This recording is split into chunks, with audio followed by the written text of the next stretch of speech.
आणि आता 36 जिल्ह्यांमधल्या वेगवेगळ्या घडामोडी अगदी झटपट सुरुवात करूया।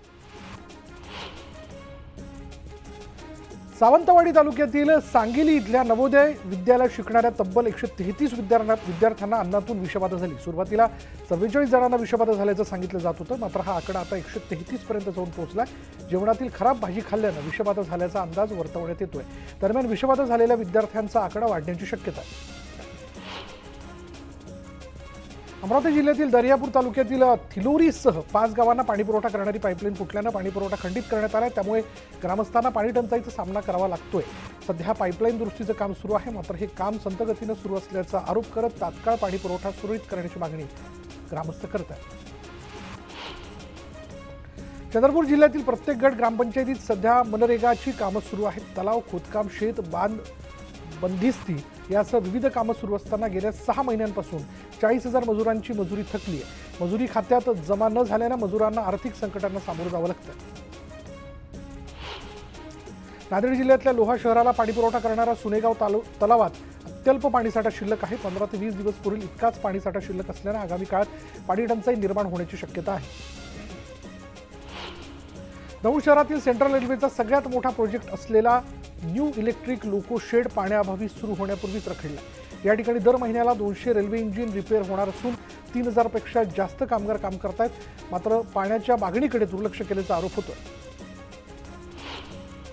जागतिक महिला दिनाच्या निमित्तानं लातूरात घरकाम करणाऱ्या महिलांनी आंदोलन केलंय। शासनानं महिलांच्या कामाचे दर निश्चित करावेत, घरकाम करणाऱ्या महिलांसाठी स्वतंत्र गृह योजना निर्माण करावी, स्वतंत्र आर्थिक महामंडळ स्थापन करावं, या मागणीसाठी हे आंदोलन करण्यात आलं। भंडाऱ्यात जागतिक महिला दिन मोठ्या उत्साहात साजरा करण्यात आला। वरठी रोडवरील पेट्रोल पंपावर काम करणाऱ्या महिलांना आणि त्यांच्या मागे खंबीरपणे उभे राहणाऱ्या या महिलांच्या पतींना महिला दिनानिमित्त त्यांचा सन्मान करण्यात आला। धुळे संभाजीनगर महामार्गावर शिवसेनेच्या वतीनं जोरदार आंदोलन करण्यात आलं। महामार्गावर लावण्यात आलेल्या दिशाफलकावर छत्रपती संभाजीनगर नाव नसल्यानं शिवसेनेचे कार्यकर्ते आक्रमक झाले होते। सोलापुरात विनापरवाना रॅली काढल्यानं एमआयएमच्या 14 पदाधिकाऱ्यांसह 50 ते 60 जणांवर गुन्हा दाखल करण्यात आला। जमावबंदी आदेशाचा भंग करून सार्वजनिक रहदारीस अडथळा केल्यानं ही कारवाई करण्यात आली। नांदेडमध्ये महापालिकेच्या मोकळ्या भूखंडावरील अतिक्रमण हटवण्यासाठी विशेष मोहीम सुरू करण्यात आली। नवीन मोंढा भागातील खोब्रागडे नगर इथल्या अतिक्रमण जे ते पोलीस बंदोबस्तात हटवण्यात आलं। नांदेड जिल्ह्यातील हदगाव इथे द्राक्षांची वाहतूक करणाऱ्या वाहनाचा अपघात झाला। ऊस वाहतूक करणाऱ्या ट्रॅक्टरने धडक दिल्यानं हा अपघात झाला। सुदैवाने यामध्ये कोणतीही जीवितहानी झाली नाही। दरम्यान रस्त्यावर पडलेली द्राक्ष नेण्यासाठी नांदेड नागपूर महामार्गावर प्रवासी आणि स्थानिकांनी गर्दी केल्याचं दिसून आलं। प्रॉपर्टीसाठी पोटच्या मुलानंच आईची निर्गुण हत्या केल्याचा प्रकार लातूरमध्ये उघड झालेला आहे। क्रूरकर्मा मुलानं आईच्या अंगावर कोयत्यानं 70 ते 75 वार केल्याचं समोर आलं। पोलिसांनी आरोपी मुलाला अटक केली। पोलिसांवर चाकू हल्ला करून फरार झालेल्या घरफोड्याला लातूर पोलिसांनी अटक केली। स्थानिक गुन्हे शाखेच्या पोलिसांनी सापळा रचून या चोरट्याला चोरीच्या दागिन्यांसह अटक केली। ईडीकडून बारामती अॅग्रोची मालमत्ता जप्त करण्यात आली। बारामती अॅग्रो ही आमदार रोहित पवार यांच्या मालकीची कंपनी आहे। ईडीने एकूण 161 एकर जमीन जप्त केली असून त्यात जमीन, शुगर प्लांट, साखर कारखान्याची इमारत आणि इतर गोष्टींचा समावेश आहे। जवळपास 50 कोटी 20 लाख रुपयांची ही मालमत्ता असल्याचं सांगण्यात येतं। उद्धव ठाकरेंच्या धाराशिव दौऱ्याच्या मार्गावर तानाजी सावंतांच्या कार्यकर्त्यांकडून जोरदार बॅनरबाजी करण्यात आली। बघतोस काय रागानं तुला, खासदार केलं या वाघानं, अशा आशयाचे बॅनर लावत थेट खासदार ओमराजे निंबाळकरांवर निशाणा साधलाय आणि तानाजी सावंतांच्या कार्यकर्त्यांनी हे बॅनर लावले आहेत। राज्यातील भाजप केसाने गळा कापत असल्याचा आरोप रामदास कदम यांनी केला होता आणि त्यांच्या आरोपाला आता केंद्रीय मंत्री नारायण राणे यांनी प्रत्युत्तर दिलं।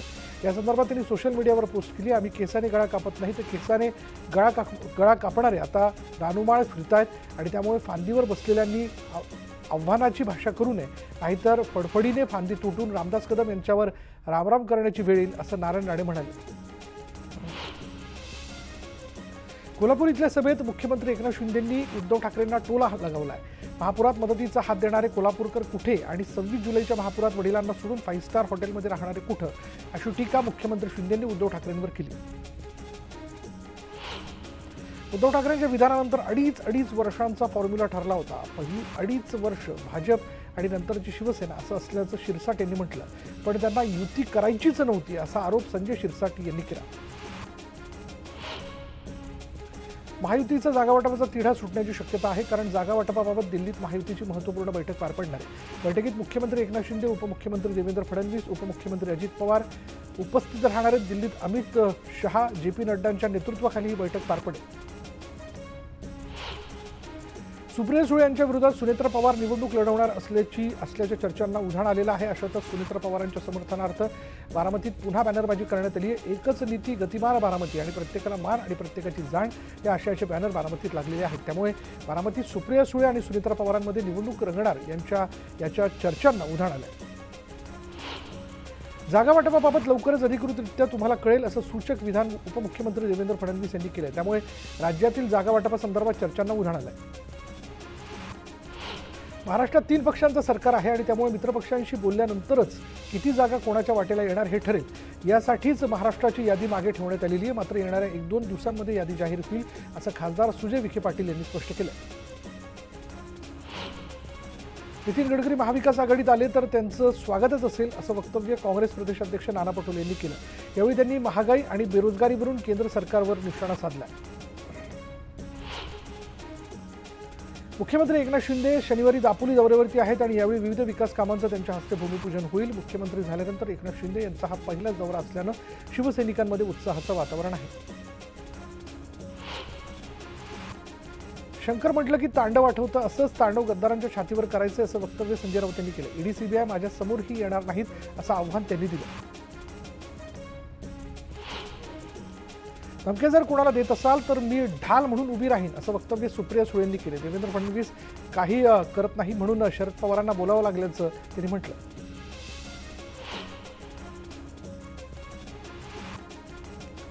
विदर्भ तेलंगणा सीमेवर यवतमाळच्या केळापूरमध्ये असलेल्या जगदंबा देवी मंदिरात भक्त निवासाचं लोकार्पण करण्यात आलं। वनमंत्री सुधीर मुनगंटीवार यांनी या कामाकरिता 5 कोटींचा निधी उपलब्ध करून दिला होता। आता भक्त निवासात सोयी सुविधा व्हाव्यात यासाठी आणखी 3 कोटी रुपये उपलब्ध करून देऊ असं आश्वासन त्यांनी दिलं।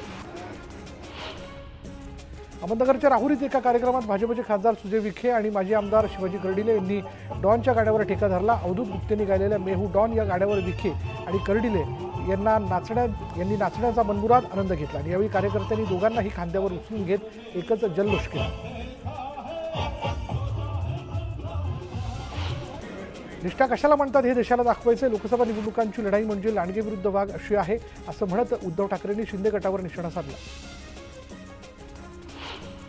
पुढचं सरकार आमचं सरकार, विजयाचा गुलाब उधळल्याशिवाय स्वस्थ बसू नका असं आवाहन उद्धव ठाकरेंनी कार्यकर्त्यांना केले। धाराशिवमधील जनसंवाद मेळाव्यात उद्धव ठाकरेंनी कार्यकर्त्यांना संबोधित केलं।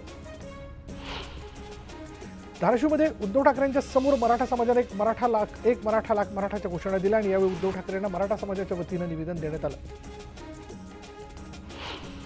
महाशिवरात्रीनिमित्त श्री क्षेत्र कोलवडमध्ये आमदार संजय गायकवाड यांच्या हस्ते महाआरती तसंच रुद्राभिषेक संपन्न झाला। विदर्भातून हजारो भाविक दर्शनासाठी इथं दाखल झाले। पवना धरणाच्या जलाशयातील वाघेश्वर मंदिरात भाविकांनी दर्शनासाठी गर्दी केली होती। ऐतिहासिक वाघेश्वर मंदिर 6 महिने पाण्यात आणि 6 महिने पाण्याबाहेर असतं। महाशिवरात्रीला हे मंदिर पाण्याबाहेर आल्यानं नागरिकांनी दर्शनासाठी मोठी गर्दी केली होती। महाशिवरात्रीच्या निमित्तानं रावेर इथं प्रजापिता विश्वकुमारी विद्यालयाच्या वतीनं 6000 नारळांनी शिवलिंग साकारण्यात आलं। हे शिवलिंग पाहण्यासाठी भाविक इथं गर्दी करतात। वर्ध्यातील सेलूमध्ये महाशिवरात्री महोत्सवाच्या निमित्तानं शिवशंकर मंदिर आणि शिवभक्तांकडून दिंडी सोहळ्याचं आयोजन करण्यात आलं। या सोहळ्यात आयोजित रिंगण सोहळ्यानं सर्वांचं लक्ष वेधलं। मोठ्यांसह चिमुकल्यांचाही यात सहभाग होता। महाराष्ट्र तेलंगणा सीमेवर वाहणाऱ्या कालेश्वर लगतच्या गोदातीर 3 राज्यातून आलेल्या हजारो भाविकांच्या गर्दीनं फुलून गेला। नदीच्या पलीकडे तेलंगणाच्या हद्दीत लाखो भाविकांचं श्रद्धास्थान असलेलं कालेश्वरचं मंदिर आहे। महाशिवरात्रीच्या निमित्तानं भाविक या मंदिरात दर्शनासाठी दाखल होत आहेत। महाशिवरात्रीनिमित्त येवला शहरातील महामृत्युंजय मंदिरात फळांची आकर्षक सजावट करण्यात आली होती। हर महादेवच्या गजरात हजारो भाविकांनी महादेवाचं दर्शन घेतलं। विरारच्या शिवशक्ती मंदिरामध्ये महाशिवरात्रीच्या निमित्तानं भाविकांनी दर्शनासाठी गर्दी केली होती। महाशिवरात्रीच्या निमित्तानं या मंदिरात 5 फुटांचं शिवलिंग साकारण्यात आलं होतं। ठाण्यातील गोपिनेश्वर महादेव मंदिरात महाशिवरात्रीचा उत्साह दिसून येतोय। काशीहून आलेल्या पवित्र ज्योतीची मंदिर परिसरात पहाटे मिरवणूक काढण्यात आली आणि या ज्योतीच्या दर्शनासाठी ठाणेकरांनी गर्दी केली। यानंतर इथे वेळ झाली का ब्रेकची. ब्रेक घेऊयात. पहा फक्त न्यूज 18 लोकमत.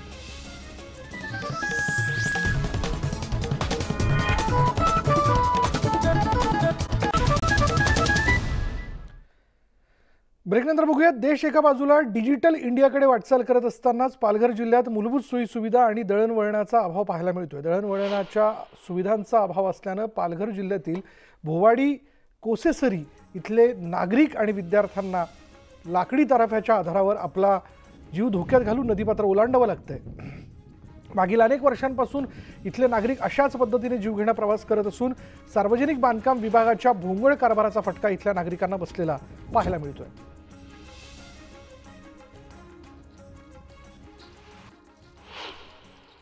कारण आमच्याकडे दुसरा पर्याय नाही म्हणून आम्ही या तराफ्यातून प्रवास करतो आणि तिकडून कोणतीच शाळा नाही म्हणून आम्ही यातूनच प्रवास करतो. भीती वाटते का? हो वाटते. पर्याय नाही, आम्हाला शाळाच नाही आहे म्हणून आम्ही हा प्रवास करतो. भीती वाटते की नाही त्याच्यातून? आम्हाला थोडी थोडी भीती वाटते, पण काय करणार.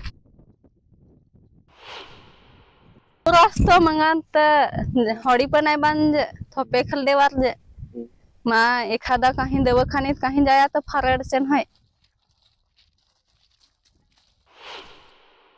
चौकशी केली असता 4 बीट पडल्या आणि त्या ओपन करायला त्यांना एवढा उशीर लागला की जवळजवळ 3-1 महिने त्याच्यात घालवले आणि त्यामुळे हे काम तसं प्रलंबित राहिलं आणि अजूनपर्यंत रखडलेलं आहे. आणि या कामामुळे आता आम्ही लोकांची सर्व हे होतं की आता ब्रिज होईल आणि चालू होईल आणि लोकांना समाधान वाटत होतं. परंतु लोक हे असेच आहेत की कधी आमचा एकदा ब्रिजचं काम चालू होईल याकडे लोक अजूनही वाट बघत आहेत. हा तेवढं तर आहेच, पण ते काही नाईलाज असतो. त्यांना आता प्रवासाचं दुसरीकडून जाण्यासाठी मार्ग नसल्यामुळे त्यांचा फार कधीपासून प्रवास चालू आहे म्हणजे या मार्गाने. देशात एका बाजूला अमृत महोत्सव साजरा केला जातोय तर दुसऱ्या बाजूला मुंबई आणि ठाणे या महानगरांलगत असलेल्या पालघर जिल्ह्यात आजही धोकादायक प्रवास जो असेल तो येथील नागरिक असतील किंवा विद्यार्थ्यांना करावा लागतोय. आपण बघू शकतो की मी सध्या विक्रमगड तालुक्यातील सोलशेत आणि भुवाडी या 2 गावांना जोडणाऱ्या नदीवर आहोत. खरं तर ही सूर्या नदी आहे. या ठिकाणी कोणताही पूल नसल्याने या विद्यार्थ्यांना किंवा येथील रुग्ण असतील किंवा नागरिक असतील त्यांना अशाच पद्धतीने या लाकडी तराफ्याच्या सहाय्याने धोकादायक प्रवास जो आहे तो करावा लागतोय. सध्या या नदीतील पाणी काही प्रमाणात कमी झालं असलं तरी सुद्धा पावसाळ्यात सुद्धा हीच परिस्थिती या विद्यार्थ्यांवर आणि नागरिकांवर ओढवते. मोठा जीव धोक्यात घालून हा प्रवास करावा लागतो. एकंदरीतच मागील वर्षी या ठिकाणी सार्वजनिक बांधकाम विभागाअंतर्गत पूल मंजूर करण्यात आला आहे. मात्र सार्वजनिक बांधकाम विभाग असेल किंवा ठेकेदार असतील यांच्या मनमानी कारभारामुळे या पुलाचं कुठलंही काम जे आहे ते आतापर्यंत सुरू करण्यात आलेलं नाही आणि त्याच्यामुळे मागील अनेक वर्षांपासून येथील नागरिक असतील किंवा विद्यार्थी असतील ते याच पद्धतीने धोकादायक आपला जीव जो आहे तो धोक्यात टाकून कुठेतरी प्रवास करताना पाहायला मिळत आहेत. एकूणच आपण बघितलं तर सार्वजनिक बांधकाम विभाग असेल किंवा सरकारची उदासीनता यामुळे समोर आलेले कुठेतरी आता पावसाळ्यापूर्वी या ठिकाणी पूल उभारण्यात यावा अशी मागणी जी आहे ती येथील नागरिक असतील किंवा विद्यार्थी असतील यांच्याकडून जोर धरू लागलाय. न्यूज 18 लोकमतसाठी राहुल पाटील, पालघर. दुर्दैवाने त्या ठिकाणी एक टेंडर निघून सुद्धा पुन्हा त्याला रिटेंडरिंग करण्यात आलं. याचा अर्थ थोडासा असा डाऊट असा वाटतो की एखाद्या ठेकेदाराच्या फायद्यासाठी तर हे रिटेंडर आहे किंवा नाही. आणि म्हणून या संदर्भामध्ये संबंधित PWDचे एक्झिक्युटिव्ह इंजिनियर त्यांनाही त्या ठिकाणी विचारणा करण्यात आली. यानंतर या बुलेटिनमध्ये इथेच थांबणार आहोत. पहा फक्त न्यूज 18 लोकमत.